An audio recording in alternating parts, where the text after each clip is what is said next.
Naghahanap ako ng chapel. Padadasal ko mga mo. Buti, kung pakinggan ka ng Diyos. Anak ka sa pagkakasala eh. Liza, hindi ka ba nagtotoo kung bakit nakatayo ngayon ang nanay ko? Kung bakit buhay ang nanay ko? Dahil pinariringan ako ng Diyos sa bawat dasal ko. Eh ikaw, kailan kang magdadasal ng totoo? Gusto mong paringgan ka ng Diyos, magpakabait ka.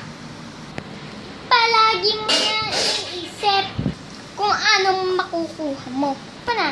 Hindi mo naiisip ang nabibigay mo.